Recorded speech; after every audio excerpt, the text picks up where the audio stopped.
Substituir a bala normal Sim. pela bala... Porque é um revólver, eu não sabia, é um revólver de verdade que eles usam. Era de verdade, era um revolvão violento, né? Então, explodiu a coitada da menina lá. Tá louco. E parece aquela história do Brandon Lee, né? Filho do Bruce Lee, né? História mal contada pra caramba. Aquela cena em cima da mesa que todo mundo tá tirando. E uma daquelas balas era de verdade, né? Aí depois botaram um rosto assim por cima de um ator, né? Você lembra que... Pra terminar o filme. Pra conseguir terminar o filme, né? Uma história... E o pai já tinha morrido. Estão perguntando se Stephen Baldwin. Talvez seja o Stephen Baldwin, cara. Ele deu uma entrevista no PBD Podcast, que é o Patrick Bet David, e ele falou, ele montou um raciocínio muito interessante sobre Hollywood. Ele falou o seguinte, cara, Robert De Niro tá construindo um galpão de estúdios novos em que estão sendo investidos $1 bilhão. Ele falou, cara, quantos filmes ele vai ter que fazer para recuperar esse investimento? Aí ele disse, filmes de animação são os filmes mais rentáveis. Mas são... Que dá mais lucro, você tá falando. Que dá mais lucro, mas proporcionalmente é uma quantidade menor comparado com os filmes tradicionais. Então ele levanta uma reflexão que é a seguinte. Os caras não estão buscando dinheiro, lucro, senão eles estariam fazendo animação. Por que eles estão gastando tantos bilhões para criar esses estúdios novos e fazer esses filmes tradicionais? Eles têm um outro interesse. Que outro interesse é esse do negócio ser subsidiado, não precisar dar lucro e o pessoal botar dinheiro? É a propaganda, é o controle comportamental, é a estratégia de operação psicológica, é a engenharia social. Então, Hollywood, quando começa a falar de alienígena, eu acho que paulatinamente eles estão preparando essa ideia de que em algum momento a gente vai ser invadido por alienígenas e teremos que escolher um líder único global para livrar a humanidade. Essa ideia, ela é uma ideia que parecia coisa de Independence Day, né?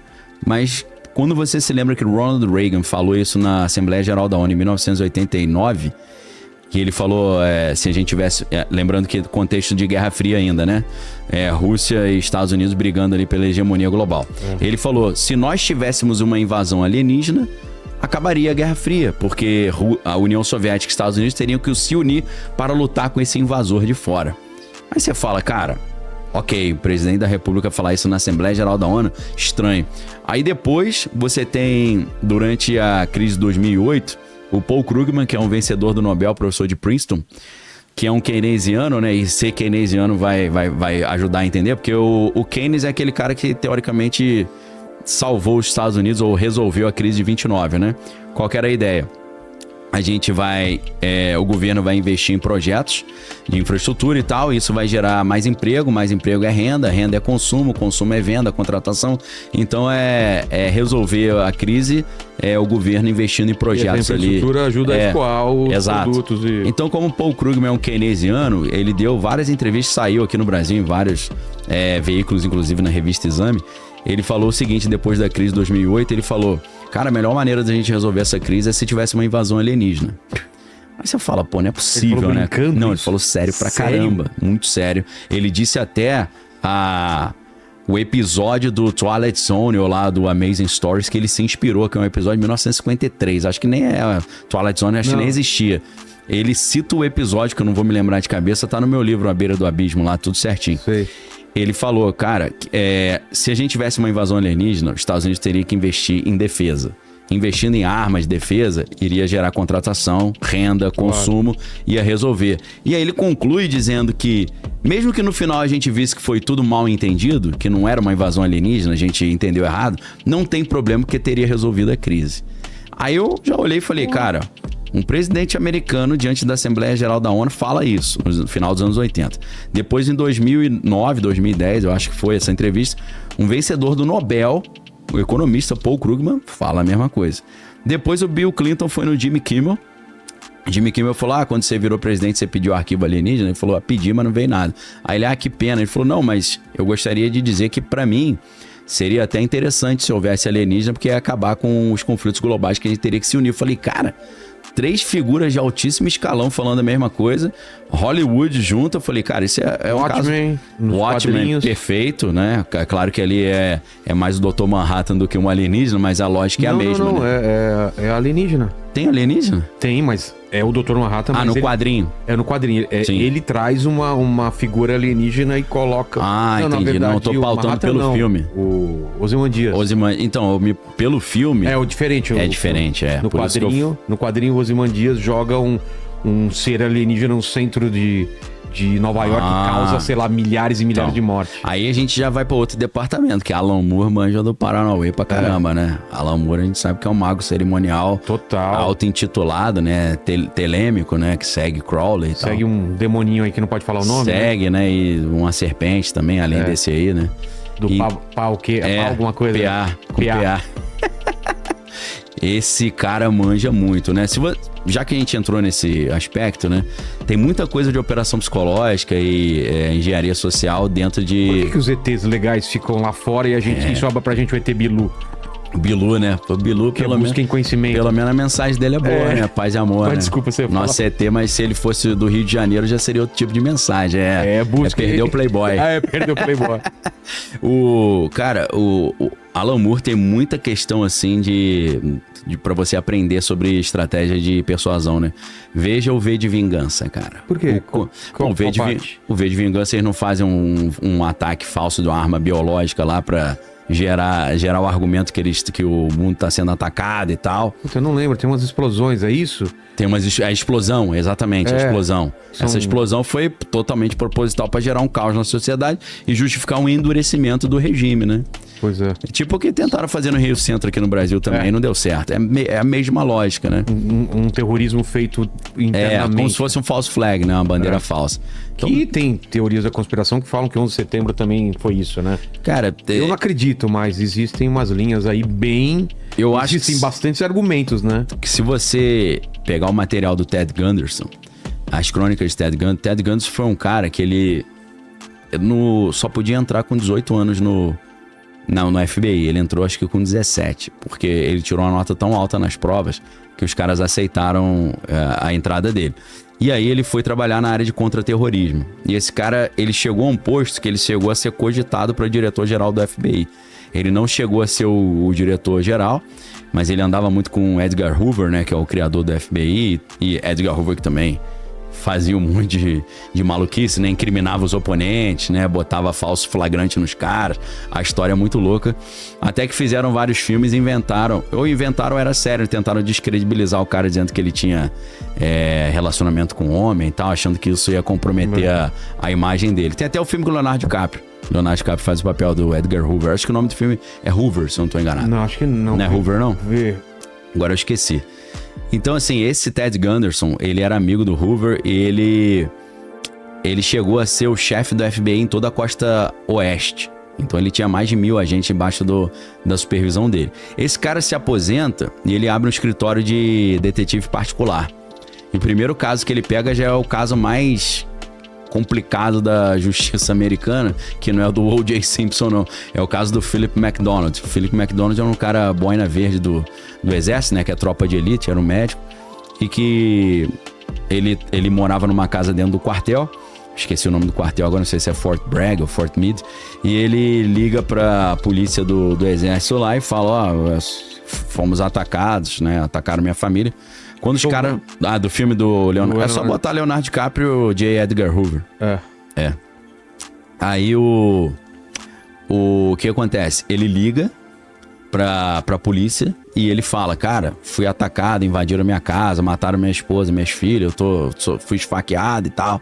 E aí, quando eles chegam lá, tá essa cena, ele fala, entraram 3 caras e uma mulher. Eles deram facada nas minhas filhas. Caramba! Deram paulada em todo mundo e ele tomou uma facada nas costas. Acho que acharam que ele tinha morrido. Aí, beleza. Aí, ok, né? Não acharam quem era o cara. Só que aí, o que acontece? Esse Philip McDonald, ele começa a falar muito, veio pra mídia e tal. Temos que achar. Começaram a rever o caso depois de uns 2 anos, eu acho.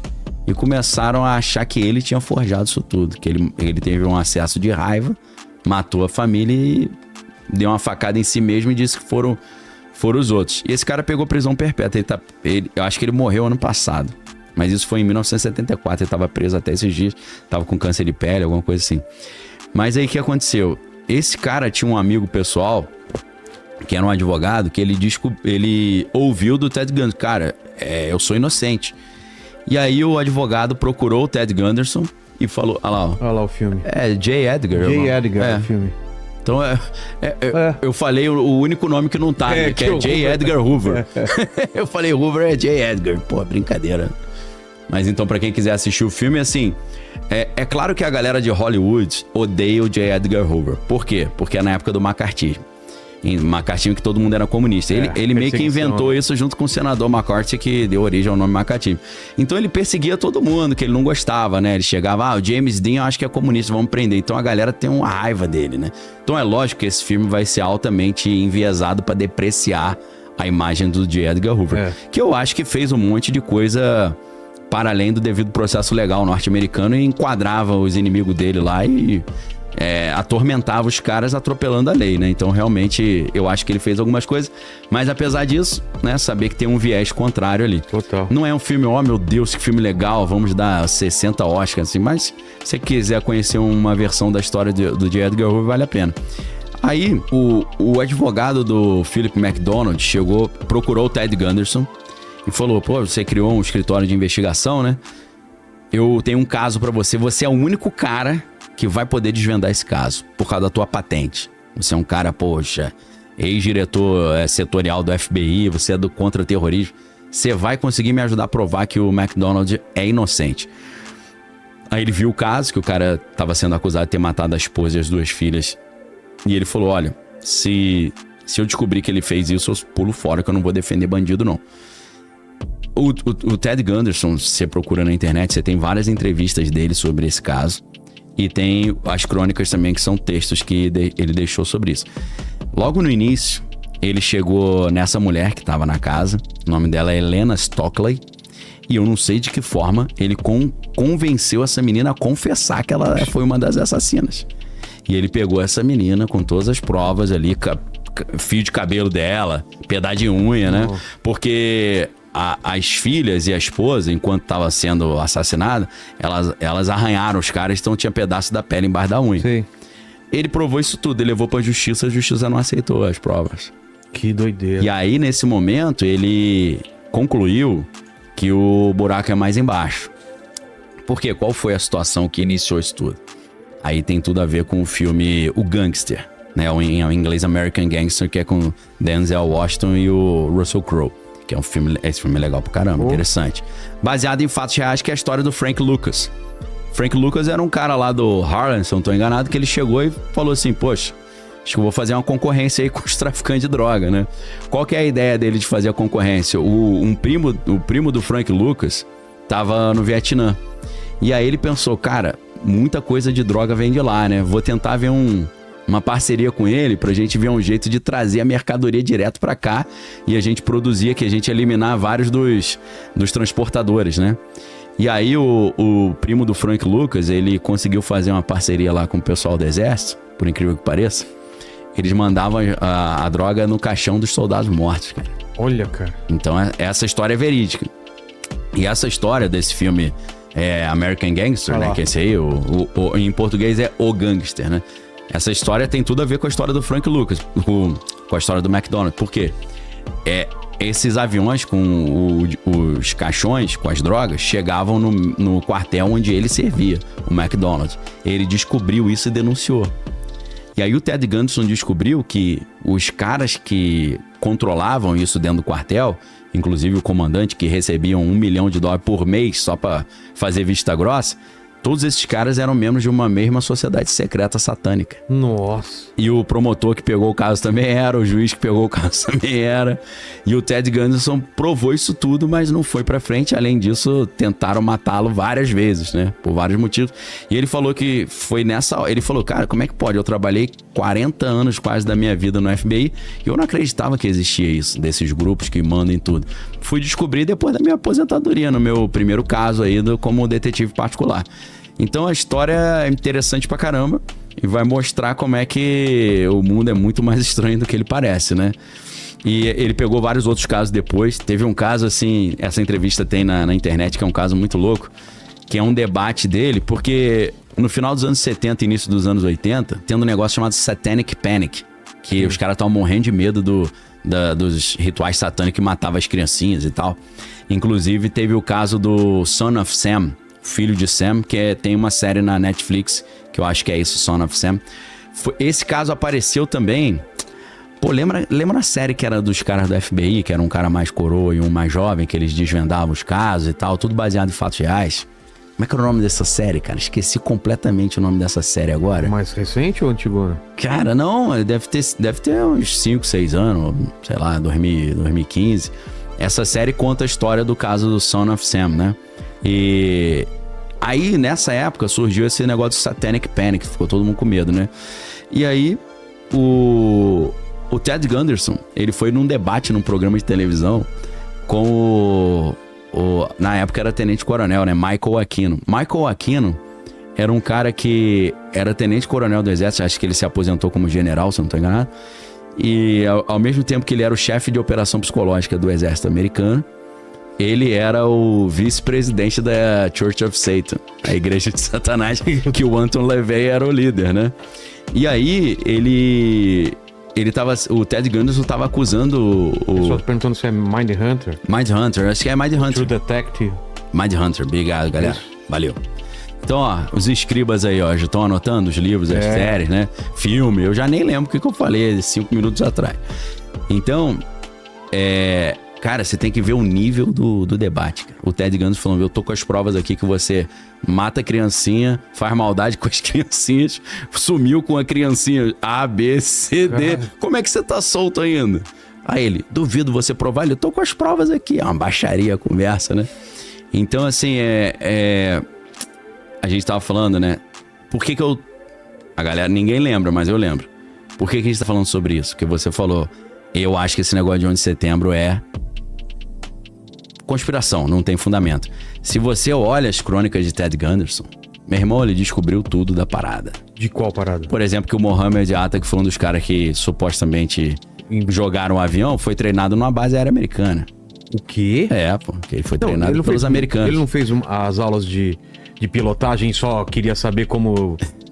só como levantar não queria aterrissar, né? Ele falou, não, a aula de aterrissar não precisa não precisa, cara. Que eu só quero decolar, né? Ele foi treinado pela FBI, cara, numa base aérea americana. Assim como o Ted Gunderson descobriu que o atentado nas Torres Gêmeas de 1993, que acho que quase ninguém sabe. Aquele do caminhão no subsolo. Caminhão no estacionamento subsolo, que o objetivo era derrubar uma coluna central, fazer a torre 1 cair em cima da torre 2, né? Ou a torre sul. O que aconteceu com isso? Conseguiram descobrir antes? Qual foi a história? Não, explodiu, pô. Chegou a explodir? Explodiu. Mas não teve nenhum dano sério? Teve danos estruturais terríveis. Sério? Só que o prédio aguentou. Miraculosamente.